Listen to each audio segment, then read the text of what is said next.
আসসালামু আলাইকুম। আমি ফারজানা আঞ্জিল, কাজ করছি ইব্রাহিম জেনারেল হসপিটাল এবং ডিসিসিতে। আজকে আমাদের আলোচনার বিষয়, এই গরমে আমরা আসলে কি খেলে স্বস্তি পাবো। প্রচন্ড গরম পড়েছে। নিউজ চ্যানেলগুলো থেকে হিট স্ট্রোকে আক্রান্ত হওয়ার খবর পাওয়া যাচ্ছে। তো গরমে আসলে আমাদের কি কি সমস্যা হতে পারে, তার মধ্যে একটা অন্যতম সমস্যা হচ্ছে হিট স্ট্রোক।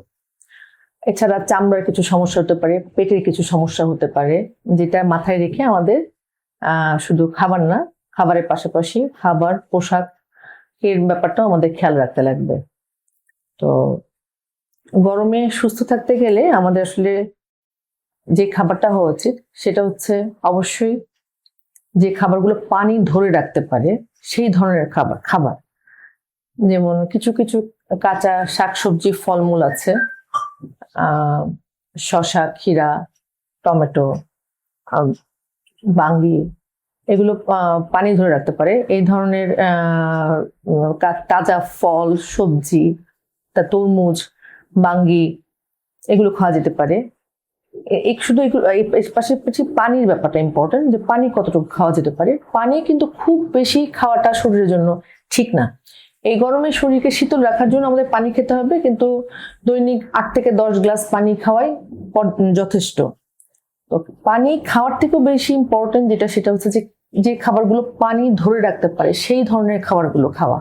যেমন শর্করা জাতীয় খাবার, যেটা যেমন লাল চিরা, লাল আটা, লাল চালের ভাত, এই ধরনের স্টার্চ গুলো পানি ধরে রাখতে পারে।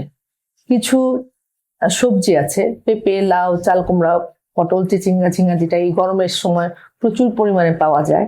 এই ধরনের সবজি খাওয়ার চেষ্টা করতে হবে। এর পাশাপাশি ভিটামিন সি জাতীয় খাবার খেতে হবে। অনেকেই গরমে শরীরকে ঠান্ডা রাখার জন্য অনেক বেশি ঠান্ডা পানি, ঠান্ডা শরবত, ফ্রুট জুস, আইসক্রিম খায়, যেটা একেবারেই অনুচিত।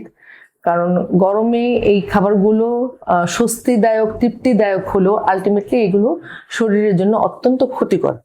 বিশেষ করে আমাদের গরমে কিছু জীবাণু গলার থাকে, যেটা এই ঠান্ডার সংস্পর্শে আসলে অ্যাক্টিভ হয়ে যায় এবং এর থেকে সর্দি, কাশি, গলা ব্যথা সহ নানাবিধ সমস্যা হয়। তো এর পাশাপাশি হচ্ছে যে আমাদের পানীয় যেটা খেতে হবে, সেই পানীয়টা স্বাভাবিক তাপমাত্রার পানি হতে পারে। মাঝে মাঝে লিকার চা, পাতলা স্যুপ জাতীয় খাবার খাওয়া যেতে পারে, যেটা আসলে শরীরের জন্য আরামদায়ক। এর মধ্যে যেটা হচ্ছে ভিটামিন সি সমৃদ্ধ খাবার খাওয়াটা খুব দরকার। এই যে গলায় ইনফেকশন বা অন্য যে সমস্যাগুলো আছে সেগুলো থেকে নিজেদেরকে সুস্থ রাখার জন্য ভিটামিন সি সমৃদ্ধ তাজা ফল দৈনিক এক বা দুটি খাওয়া যেতে পারে। যেমন সেটা হতে পারে আমলকি, সেটা হতে পারে একটা ছোট কলা, হতে পারে তরমুজ, হতে পারে এরকম ভিটামিন সি সমৃদ্ধ অন্য যে কোনো তাজা ফল।